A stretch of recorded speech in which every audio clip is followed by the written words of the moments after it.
Character के नहीं है वो लोग। और बच्चा जो है रॉबरी के केस में जेल चला जाता है। अब उस बच्चे को अपने राइट्स का तो पता नहीं है, और उसके जो पेरेंट्स हैं वो उसको सिर्फ इसलिए जेल में छोड़ देते हैं कि ठीक है वहीं पे रहे, जो करता है करे। तो उसमें फिर हमें क्या करना चाहिए? मतलब अगर मेरे इल्म में ये बात है कि वो बच्चा जो है वो जेल में है, वो जुवेनाइल है, और उसके पेरेंट्स जान के उसको वहां से निकालना ही नहीं चाहते कि ठीक है ये जेल में है तो पड़ा रहे, इसने जो कुछ किया बस इसको सजा मिलनी चाहिए, दिस एंड दैट। और जबकि उसका बे फॉर्म मैंने अपनी आंखों से देख लिया, जिसमें वो भी 17 ईयर्स का है। तो क्या मतलब उसमें आप क्या सजेस्ट करते हैं? जेल में तो मैडम 17-16 साल का जा ही नहीं सकता किसी सूरत में भी। सर उस बच्चे को अपने राइट्स का ही नहीं पता, पुलिस वालों को पता ही नहीं मैडम है किसी इस सूरत बच्चे में की एक्चुअल एज है, वो और पेरेंट्स भी उसको परसू नहीं कर रहे उस चीज के लिए। मैडम कंटेम्प्ट है ना, ये कंटेम्प्ट है, जेल में नहीं है उसका। उसके लिए उन्होंने रखा है ब्रोस्टल इंस्टीट्यूशंस। क्या? ब्रोस्टल इंस्टीट्यूशंस, ठीक है। सर उसके साथ का एक बच्चा है जिसकी हम लोगों ने अभी बेल करवाई है, लेकिन वो बच्चा जो है वो 19 ईयर्स का था, 19 प्लस था वो। तो हम्म आज जब वो बच्चा मेरे पास आया था, जिसके अभी पीछे हमने बेल करवाई है 2 दिन पहले, तो जब उसने मुझे आके बताया कि वो मतलब ये कि नॉर्मल जिस बैरक में वो था, जहाँ पे वो था वहीं पे वो बच्चा दूसरा भी है, ठीक हम्म है। और जब उसकी मैंने एज वगैरह पूछी है, सारा कुछ मैंने देखा है, तो पता चला कि जी वो 17 प्लस का भी मतलब है, 18 का पूरा नहीं है वो। और हम्म उसको नहीं पता कि मुझे क्या करना चाहिए। तो क्या हमें पुलिस को इन्फॉर्म करना चाहिए या जेलर को कि आप इसकी एक्चुअल एज चेक करवाएं, या मतलब बीइंग ह्यूमन बीइंग मुझे क्या उस पे करना चाहिए? मैडम ये आप ना देखें ना कि वो जेल में नहीं होगा, वो किसी रिहेबिलिटेशन सेंटर में होगा या सूटेबल पर्सन के पास होगा, ठीक है। सर या अडाला जेल में है ना। अडयाला जेल में भी उसने अलहदा सेल बनाया होगा मैडम, जाके देख लें अडयाला जेल में। दोनों बच्चे इकट्ठे थे, जो जिसकी बच्चों के मैंने लिए बेल कैटेगरी करवाई बनाई थी, है। दोनों हाँ इकट्ठे थे, इकट्ठे रहे हैं, अभी भी इकट्ठे थे ये। जब ये आया उस दिन तक ये दोनों साथ थे, ये दोनों सेम ऑफेंस में गए थे।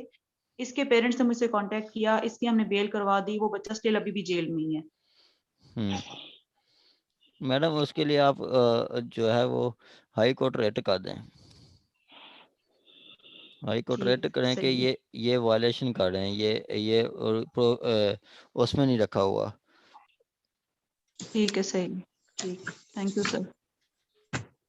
ये कैसे हो सकता है कि 2000 ये लीगल लॉ की अ, वो वायलेशन करें? ये पॉसिबल ही नहीं है मैडम।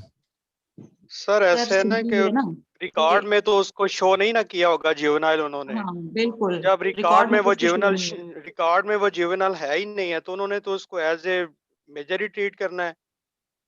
तो अच्छा आप फिर उसमें कुछ ये है कि बच्चे आप उसकी बेल हेल्दी होते हैं ना। एप्लीकेशन भी मूव कर सकती हैं, और उसमें आप उसको जो है वो जुवेनालिटी उसकी जो है वो प्रूव करें, उसको बर्थ सर्टिफिकेट उसका दें, या और जो भी हाँ उसकी। हाँ हाँ जी। सर वो वो दें। बाहर आएगा तो उसके पेरेंट्स उसको एक्सेप्ट करने को रेडी नहीं है, फिर हमें कोर्ट तो से फिर स्पेशल तो फिर रिक्वेस्ट करनी पड़ेगी। तो फिर ईदी सेंटर भेज दें, बैतुल माल भेज दें, यही कुछ है मैडम। जी, ठीक। हाँ जी, ठीक हो गया जी। आ गया जी 4 का 2, कहता है an order discharging a person subject to such conditions as aforesaid is hereafter in this ordinance referred as to order conditional discharge। अब सेक्शन 4 में जो ऑर्डर किया जाएगा वो क्या होगा? वो ऑर्डर होगा कंडीशनल डिस्चार्ज का। कंडीशनल डिस्चार्ज कब किया जाता है? जब आपको सज़ा, आप सज़ा देते हैं ऐसी ऑफेंस में जिसकी सज़ा 2 साल है, और वो बॉन्ड लिया जाता है 1 साल से ज़्यादा का नहीं, सिर्फ 1 साल तक। ठीक हो गया? और वो उसको कंडीशनल डिस्चार्ज ऑर्डर कहते हैं। आगे कहता है before making conditional discharge the court shell explain the offender in ordinary language if he commit offense or does not remain good behavior during the period of conditional discharge, he will be liable to be sentenced for his original offense। ठीक है, उसको उसकी ज़ुबान में समझाया जाएगा कि अगर आप मतलब सराइकी हैं तो उसको बताया जाएगा सही वाल तो मानते कोई जुर्म करे सो तो वाल तो आपको जेल भेज दे सो। ठीक है, अगर पंजाबी है तो उसको कहा जाएगा कि आपने अगर मतलब ऑफेंस की है, फिर अगर आपने ऑफेंस की तो आपको जेल भेज दिया जाएगा। उसकी ज़ुबान में उसको बताया जाएगा कि ये आपको हम छोड़ रहे हैं कंडीशनली। आपने क्या कि आपने जाके ऑफेंस को नहीं करनी, कमिट ऑफेंस नहीं करनी, और आपका बिहेवियर भी बाहर ठीक रहेगा। ठीक है,